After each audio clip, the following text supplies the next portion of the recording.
سلام، طاهری سفر هستم و با اخبار تازه امروز جمعه 14 مارس در خدمت شما.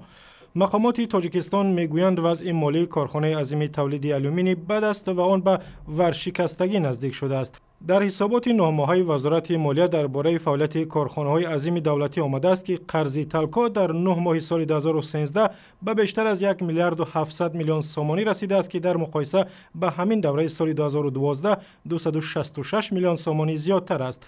پایین آمدن قیمت آلومینی در بازار جهانی و گران شدن اشیای خام از سبب‌های اصلی بد شدن وضع تلکا بوده است. حکومت میگوید برای از بحران برآوردن این کارخانه مهم به آن کمک خواهد کرد. در تاجیکستان سر از ماه آینده و از 1 اپریل موسم بهاری دعوت به صف نیروهای مسلح شروع می شود. امامعلی رحمان رئیس جمهوری تاجیکستان روز 14 مارس فرمان در این زمینه را صادر کرده و امر داده است آنهایی که 2 سال خدمت نظامی را ادا کردند رخصت داده شوند و به جای آنها جوانان از 18 سال بالا را به صف نیروهای مسلح دعوت کنند. فرمان مذکور روز بعد از آن صادر شد که دادستانی نظامی دوشنبه گفت علیه یک سرباز نیروهای مرزبانی که با بدرفتاری ستون مهره شهبال میرزویف هم خدمت 23 سالش را شکسته است پرونده جنایی باز کرد. مقامات انتظامی و حامیان حقوق در شهر دوشنبه مسئله تامین امنیت شاهدان در محاکمه‌های دادگاهی را بررسی کردند.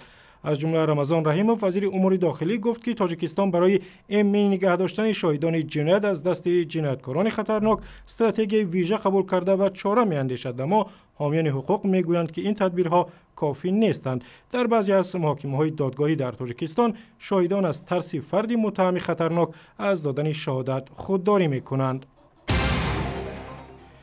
در شهر خوجند برای مردکاران که در کوچه و زیر باران و برف منتظر کار دهنده می ایستادند سرپناه دادند. بازار رسمی مردکاری در کنار شهر خوجند در نزدیکی افت-وکزل ابریشم جای گرفته است. از این پیش 10 نفر از ساکنان بیکار ولایت که با مزدوری روز می‌گذرانند در مرکز شهر جمع آمدند.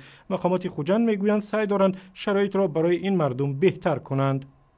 حاضر اکن با یک قطعه زمین ما پشتگی حکومت برای همه حاجتخانه‌شو نیم بانی شدنش در کار، سایبان شدنش در کار، همین کار ما طلب بریم.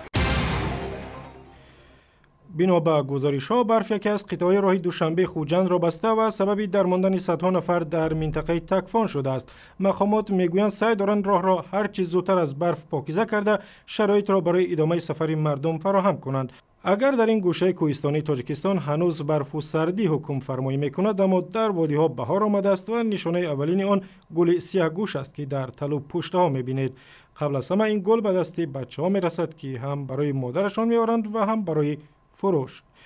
ویدیو و اخباری از این هم بیشتر در تارنمای رادیو آزادی در صفحه‌های ما در فیسبوک، توییتر و یوتیوب و هم صمیمه مخصوص رادیو آزادی برای تلفن‌های همراه.